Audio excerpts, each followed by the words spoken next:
Sveiki! Kartais nutinka taip, jog milijonai banko sąskaitoje atsiduria ne dėl genialių, metų metus kurtų išradimų, puikiai besirutuliojančio rimto verslo ar gavus milijonieriaus giminaičio palikimą.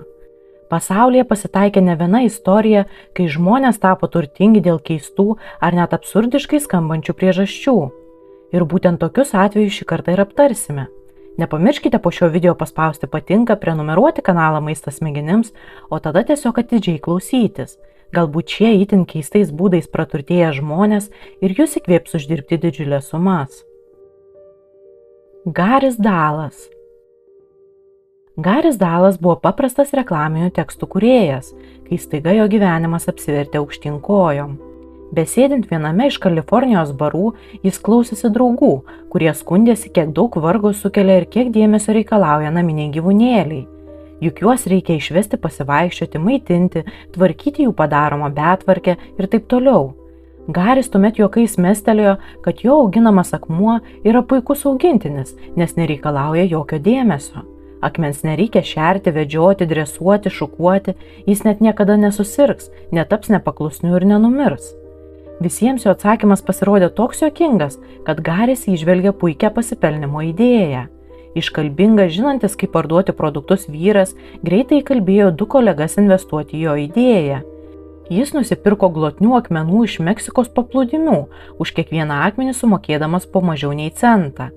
Tuomet jis sukūrė augintinio dėžutę su oro angomis, kaip ir priklauso augintiniui, ir patalpino kiekvienoje dėžutėje ant minkštų šiaudų po 1 akmenį, bei sukūrė šmaikščią instrukciją, kaip prižiūrėti tokį neįprastą augintinį. Absurdiškai atrodė ne tik pati akmens augintinio idėja, bet ir instrukcija, nes joje buvo prirašyta tokių juokingų patarimų, kaip pavyzdžiui, kai išimsite akmenį iš dėžutės, jis bus labai energingas, todėl padėkite jį ant senų laikraščių. Jis kaip mat nurims ir gulės ten ramus tol, kol nepajudinsite. Ir įdomiausia tai, kad tokie augintiniai iš tikrųjų sulaukė nemažai pirkėjų. Kai 1975-aisiais akmenys augintiniai pasirodė pardavime, jų kaina siekė šiek tiek mažiau nei $4 ir per maždaug pusmetį Garis pardavė daugiau nei 500 000 akmenų. Tai per itin trumpą laiką tapdamas milijonieriumi, nes kiekvienas parduotas akmuo jam atnešdavo 95 centų pelną. Tiesa, absurdiškų augintinių pirkimų bumas užgeso taip pat greitai kaip ir prasidėjo. Tačiau 2022-aisiais Super Impulse kompanija nusipirko teisės į akmenį augintinį ir vėl atgaivino šią idėją. Akmenų augintinių populiarumas pradėjo augti jau ne Amerikoje, o Pietų Korėjoje, kaip meditacijos ar net savo nusivylimų išliejimo priemonė. Akmenis augino įvairių garsių korėjiečių grupių nariai, pavyzdžiui Seventeen ir Enhypen. Bet Garis šio atgimimo jau neišvydo, nes mirė 2015-aisiais. Stephanie Matto. Stephanie Matto išgarsėjo sudalyvavusi viename realybės šou, tačiau ši influencerė galiausiai tapo sensacija ir bent jau jos teigimu uždirbo $100 000 dėl visai kitos priežasties. 2021 metų pabaigoje, po to, kai vienas fanas paprašė parduoti stiklainį su jos bezdalais, Stephanie juos pradėjo pardavinėti visiems. Iš pradžių tokio stiklainio kaina siekė maždaug $500, tačiau vėliau jis brango iki $1000. Ir keiščiausia, kad tokie bezdalų stiklainiai buvo graibstyte-graibstomi. Pasak pačios Stephanie, pradžioje per savaitę pavyko pagaminti ir parduoti net 97 stiklainius, taip uždirbant apie $45 000. Bendrai per kelis mėnesius jį uždirbo kelius šimtus tūkstančių. Klientai esą pirko bezdalų stiklainius ne tik savo, bet netgi ir kaip dovanas. Tam, kad Stephanie pavyktų pagaminti daug stiklainių, moteris net keitė mitybą, valgė daug pupelių, kiaušinių, kopūstų, proteinų, kokteilių ir visko, kas tik nors kažkiek kelia dujas.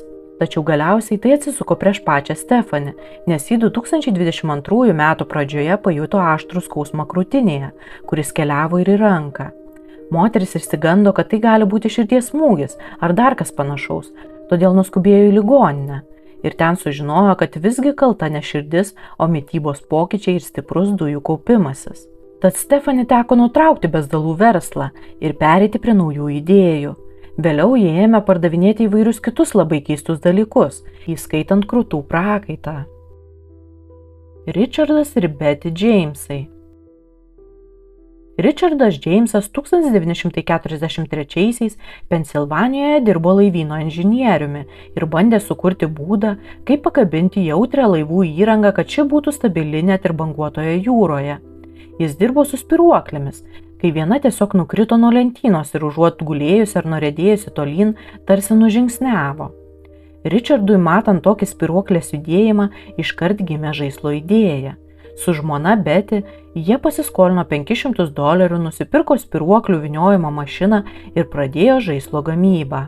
Jo žmona taip pat sugalvojo įsimintiną pavadinimą tokiai spyruokliai – Slinky. Pirmosios 400 spyruoklių buvo atgabentos į vieną Filadelfijos parduotuvę 1945 prieš Kalėdas. Iš pradžių spyruoklių niekas nepirko, bet Richardas pademonstravo žaislo veikimą jį paleisdamas nuo aukštos rampos ir tada visos spyruoklės buvo išparduotos vos per 90 minučių. Vienos spyruoklės kaina tuo metu kainavo $1. Iki metų pabaigos buvo parduota net 22 000 spyruoklių. Tiesa, vėliau šeima ir verslas pradėjo grimzti į skolas, o Richardas, prisijungęs prie religinės sektos, 1966 paliko žmoną, 6 vaikus ir kompaniją, pats išvykdamas į religinę misiją Bolivijoje. Perėmusi beveik bankrutuojančią įmonę, Betė sėkmingai prikėlė žaislinės spyruoklės naujam gyvenimui, pradėjusi aktyvią reklamos kampaniją. Iš viso buvo parduota 300 milijonų žaislų, o beveik bankrutavusi įmonė virto daugiamilijoniniu verslu. Net dabar, kai Richardas ir Betė jau yra seniai mirę, kasmet visame pasaulyje parduodama apie 250 000 žaislinių spyruoklių. Alex Tew. Alexas Tew 2005 metais buvo vos 21 metų pirmakursis Anglijos Nottingamo universitete, kai jam gimė įdomi idėja, kaip finansuoti savo studijas neįklimpstant į didelę paskolą. Jis sugalvojo paleisti primityviai atrodančią internetinę svetainę, kurioje tiesiog suskirstė 10 000 blokų į 100 pikselių blokus ir kiekvieną tokį bloką pardavinėjo po $100. Kitaip tariant, vienas pikselis jo puslapyje kainavo $1. Norintys pasireklamuoti, nusipirkę bloką ar net kelis blokus iš karto, galėjo į išpirktą vietą įdėti logotipą, šūkį ir į jų puslapį nukreipiančią nuorodą. Pirmieji pirkėjai buvo tiesiog šeimos nariai ir draugai, kuriems tokia idėja pasirodė kaip juokingas pokštas. Bet per kelius mėnesius, dar ir pareklamavus svetainę, ji tapo interneto sensacija. Pikselių blokai buvo išgraibstyti, o paskutiniai 1000 pikselių buvo parduoti per eBayaus aukcioną už $38 100, praėjus vos 138 dienoms nuo tinklalapio starto. Tai bendras jauno, jokio kapitalo neturėjusio studento pelnas per labai trumpą laiką perkopė $1. Tiesa, atskaičius išlaidas, mokesčius ir auką jaunimo labdaros organizacijai, grynosios pajamos susitraukė iki maždaug $650–700 000. Pats Aleksas, nors puslapį sukūrė norėdamas finansuoti savo studijas, jau po vieno semestro jas metė. Vėliau jis sukūrė dar keletą internetinių svetainių, socialinį tinklą, flash žaidimą, o galiausiai su kolega įkūrė kompaniją Calm, kuri iki šiol jam neša didžiulį pelną. Kenas Hakuta. Kenas Hakuta prieš didįjį praturtėjimą tiesiog vadovavo nedideliai importo-eksporto kompanijai Tradex Vašingtone. Tačiau viskas pasikeitė 1982 metų pabaigoje, kai jo Japonijoje gyvenę tėvai iš Tokijoje atsiuntė kelis lipnius žaisliukus savo mažamečiui anūkui. Jie vadinosi Tako. Iš lipnaus elastomero pagaminti aštuonkojai, kuriuos metant į sieną ar duris, jie lėtai keliaudavo žemyn, tarsi būtų gyvi. Kenas Hakuta iš karto pamatė labai paprasto ir pigaus žaisliuko potencialą. Juk nuosmukio laikais būtent pigus, tačiau linksmas žaisliukas gali sulaukti didelio pasisekimo.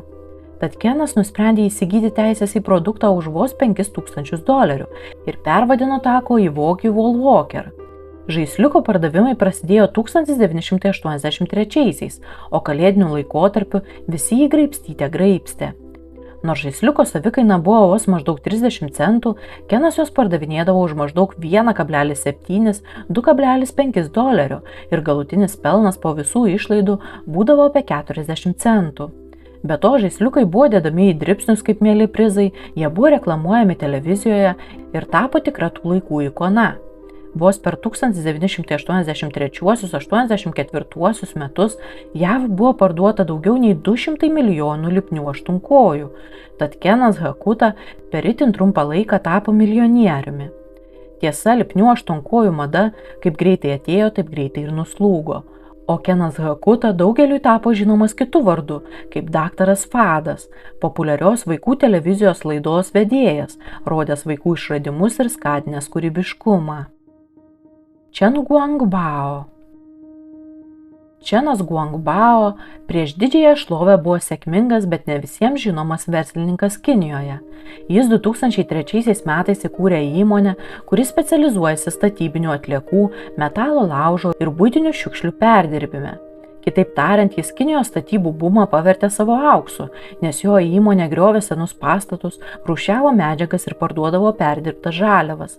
Tačiau nors Chenas jau buvo milijonierius, kai pagarsėjo savo neįprastų poelgių, jo žingsnis buvo toks keistas, kad tikrai yra vertas atsidurti šioje laidoje. 2013 metais, sausio pabaigoje, Pekine įvyko vienas baisiausių smogo epizodų istorijoje. O Chenas tuo metu išėjo į gatves su krūva skardinių, tikindamas, kad tai švarus oras iš tolimų švarių Kinijos regionų. Skardinės buvo panašios į gaiviųjų gėrimų, o ant jų buvo nupiešta Cheno karikatūra ir užrašas Chen Guangbao yra geras žmogus. Chenas ragino žmonės griebti skardines, įkvėpti tyro oro ir išgerti. Pasak jo, tai buvo tiesiog bandymas atkreipti dėmesį į aplinkosaugos problemas ir į faktą, kad jei niekas nepasikeis, jau greitai ateities kartos turės visada dėvėti kaukes ir su savimi nešiotis deguonies balionus. Apie Cheną pradėjo rašyti ne tik Kinijos, bet ir viso pasaulio žiniasklaida, naudodama tokias skambes antraštės kaip Kinijos milijonierius parduoda orą. Viena tokia skardinė kainavo 5 juanius, bet nors buvo parduota milijonai skardinių, visas surinktas pelnas buvo paaukotas vargingiausiams Kinijos regionams ir istoriškai svarbioms vietovėms. Beje, Chenas sugalvojo ir daug kitų keistų akcijų, statė sienas iš pinigų ir dalino jas vargšams, daužė savo Mercedesą, kad skatintų važiuoti dviračiais, maudėsi šiukšlių konteineryje su lediniu vandeniu ir taip toliau. Haroldas von Braunhutas. Haroldas von Braunhutas gimė Niujorke ir nuo pat jaunystės įsiliejo į šou verslą. Jis dirbo iliuzionistu, lenktyniavo motociklais, valdė tokius talentus kaip minties skaitytojas, akrobatas, nardytojas ir panašiai. O maždaug nuo 1950-ųjų jis pradėjo pardavinėti įvairius keistus žaislus ir išradimus, juos reklamuodamas komiksuose. Tačiau jo didžiausias gyvenimo hitas, dėl kurio ir tapo milijonieriumi, buvo jūrų beždžionėlės. 1957-aisiais Haroldas gyvūnėlių parduotuvėje pamatė džiovintus krevečių kiaušinėlius, naudotų žuvų pašarui. Šie kiaušinėliai galėjo tarsi prisikelti iš sustingusios būsenos ir tai labai sudomino Haroldą. Bendradarbiaudamas su jūrų biologu, jis išvedė hibridinę rūšį, kuri galėjo geriau ištverti siuntimą paštu, o tada sugalvojo legendinę reklamą, kurioje humanoidinės būtybės su karūnomis akvariume žaidė bei kūrė šeimyninį gyvenimą. Instant Life te buvo tik paketėlis su kiaušinėliais, maistu ir instrukcijomis, kaip prikelti ir kaip auginti šiuos padarus. Tačiau 1960-aisiais pasirodžiusi pirmoji versija nesuveikė. Tik 1962-aisiais, kai Haroldas sumaniai pervadino savo idėją į jūrų beždžionėles, pardavimai šovė į viršų. Per dešimtmečius buvo parduota milijardai jūrų beždžionėlių, nors iš tikrųjų tai tebuvo tik paprasčiausi krevečių kiaušinėliai. Tiesa, pats Haroldas turėjo ir itin tamsią pusę. Nepaisant to, jog pats buvo žydų kilmės, jis aktyviai rėmė baltųjų supremacistų ir neonacių grupuotės, tokias kaip Ku Klux Klanas ir arijų tautos. Franklinas Laufranis. Franklinas Laufranis jau nuo 19 metų pradėjo dirbti žurnalistu Prancūzijoje. Jis dirbo įvairiuose leidiniuose, vėliau užsiėmė reklama, plakatų kūrimu ir licencijavimu. Prieš didįjį praturtėjimą jis 1971 metais, dirbdamas laikraštyje, tiesiog pavargo nuo nuolatinio neigiamų naujienų srauto ir nusprendė sukurti kampaniją, kuri išskirtų geras, pozityves, nuotaiką pakeliančias istorijas. Taip gimė labai paprastas simbolis – geltonas veidas su juodomis akimis ir plačia šypsena. Franklinas jį pavadino Smiley ir 1972 metais pradėjo naudoti laikraščio puslapiuose šalia gerų naujienų. Jis buvo pirmasis, kuris oficialiai užpatentavo šypsenėlę kaip komercinį ženklą Prancūzijoje. Ir čia Franklinas nesustojo. Sukūręs įmonę jis pradėjo dalinti šypsenėlių lipdukus nemokamai, kad simbolis sėkmingai plistų. O tuomet pasipylė rimti sandoriai simbolio naudojimui. Į jį kreipėsi Mars šokoladai, Levi's džinsai ir daugybė kitų prekinių ženklų. Per pirmuosius metus buvo parduota 10 milijonų sagų ir kitų produktų su labai paprasta šypsenėlė. Laikui bėgant kompanija ne tik nesustojo, bet ir nuolat plėtėsi ir šiandien ji turi teisės į šypsenėlę daugybėje šalių, kurių skaičius viršija 100. Vien iš licenzijavimo verslo, tai yra tiesiog gaudama procentus nuo pardavimų iš kitų verslų, įmonė kasmet uždirbo $100 milijonų. Bet šiam kartui tiek. Jei patiko laida, nepamirškite paspausti patinka, pakomentuoti, pasidalinti video su draugais bei prenumeruoti kanalą Maistas smegenims. O jei turite idėjų naujoms laidoms, jas irgi palikite komentaruose. Ačiū, kad žiūrėjote ir iki susitikimo kitoje laidoje.